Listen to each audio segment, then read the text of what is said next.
नमस्कार मित्रांनो, आपण विभूतिपाद बघतोय. विभूतिपादामधील वेगवेगळी सूत्र समजून घेतोय. या सूत्रांमध्ये काही अर्थ दडले आहेत का? त्यांचं देखील रहस्य आपण जाणून घेतोय. आतापर्यंत आपण 51 सूत्र बघितलेत. आज आपल्याला विभूतिपादामधलं 52 सूत्र बघायचं. चला, या सूत्राकडे एक नजर टाकूया.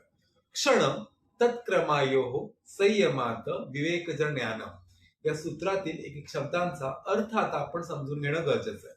क्षण क्षण म्हणजे काय, तर एकंदरीतच जो काळ असतो त्याचा सर्वात लहान भाग जो आहे त्याला क्षण म्हणायचं.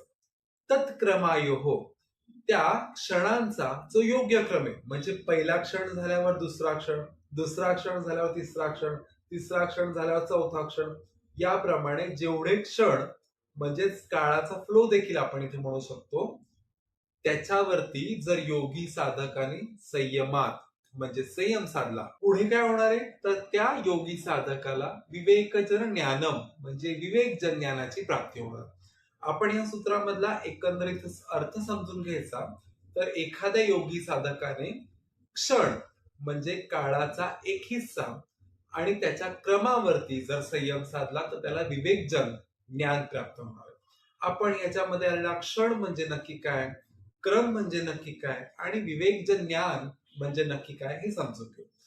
आपण क्षण कशाला म्हणतो, तर आपण कुठली वस्तू घेतली, त्या वस्तूचा लहान भाग म्हणजे आपण त्याला ऍटम म्हणतो. म्हणजे ऍटम्स मिळून एक वस्तू बनत असते. तसंच काळाचा जर लहान भाग बघितला तर तो आपण क्षणाला म्हणतो. या क्षणाची पुनर्विभागणी करणं शक्य नसते. म्हणजेच काळाचा सर्वात लहान भाग तो म्हणजे क्षण.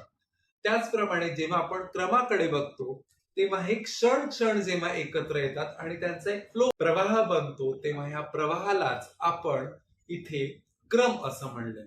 तेव्हा योगी साधकाने हा जो क्षण आहे आणि त्या क्षणांचा जो प्रवाह आहे, जो क्रम आहे, ह्याच्यावरती जर संयम साधला तर त्याला विवेकजन ज्ञान प्राप्त होणार. तर विवेकजन ज्ञान प्राप्त होणार म्हणजेच काय, तर ह्या योगी साधकाला सत्य काय आहे आणि असत्य काय आहे ह्याच्यामधला फरक समजणार आहे. एकंदरीतच जेव्हा योगी साधक सत्य काय आणि असत्य काय ह्याच्यामधला फरक समजू शकतो, तेव्हा अशा प्रकारच्या ज्ञानाला विवेकजन ज्ञान असं म्हणतात.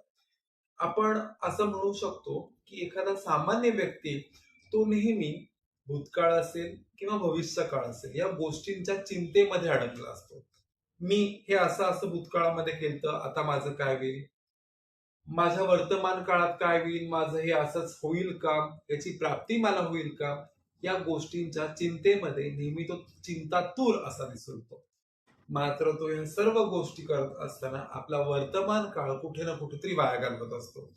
मात्र जो योगी साधक असतो तो वर्तमान काळातला एक एक क्षण जगत असतो, एक एक क्षणाचा तो फायदा घेत असतो आणि ह्या सर्व गोष्टींचा फायदा हेच त्याला परज्ञानाची प्राप्ती करून देतं. बघा, हे समजून घेण्यासाठी, हे सूत्र समजून घेण्यासाठी आपण एक उदाहरण बघूया.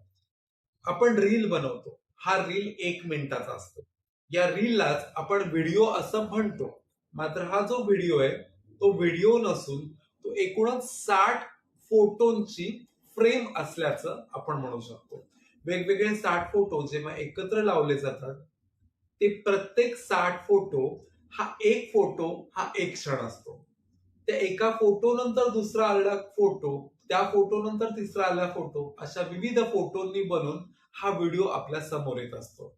हा क्षण आणि काळाचा प्रवाह यालाच आपण या ठिकाणी व्हिडिओ म्हणणार आहे. सामान्य व्यक्ती या सर्व गोष्टींना व्हिडिओ म्हणून बघतो. मात्र एक योगी साधक जो असतो तो प्रत्येक फ्रेमकडे आपलं लक्ष केंद्रित करत असतो, त्याच्यामधली सत्य पडताळून बघत असतो. त्या सत्य पडताळणीमध्ये तो सत्य सृष्टी ही नक्की कशी आहे या गोष्टींची प्राप्ती करून घेतो. त्याला त्या गोष्टीचं इत्थंभूत ज्ञान होत असतं. आपण हा जो व्हिडिओचा प्रकार बघितला, फ्रेम्स पर सेकंडचा प्रकार बघितला, त्याच्यातून आपण आज क्षण असेल किंवा क्षणांचा काळाचा फ्लो असेल त्याच्यावरती संयम साधल्याने नक्की विवेकजन ज्ञान कसे प्राप्त होते याकडे बघितलं. विभूतिपादामधलं रहस्य आज आपण उलगडून बघितलं. अजूनही काही रहस्य असंच विभूतिपादात दडले जे आपल्या समोर यायचं आहे. ही माहिती मी तयार केल्यावर लगेचच तुमच्याकडे पोहोचण्यासाठी तुम्हाला हा चॅनल सबस्क्राईब करायचा, आवडला असेल तर लाईक करायचं. तुमचे मौल्यवान प्रश्न, तुमच्या कमेंट्स यासाठी कमेंट बॉक्स खुला आहे. लवकरच भेटूया विभूतिपादातल्या पुढच्या सूत्रासह. तोपर्यंत धन्यवाद.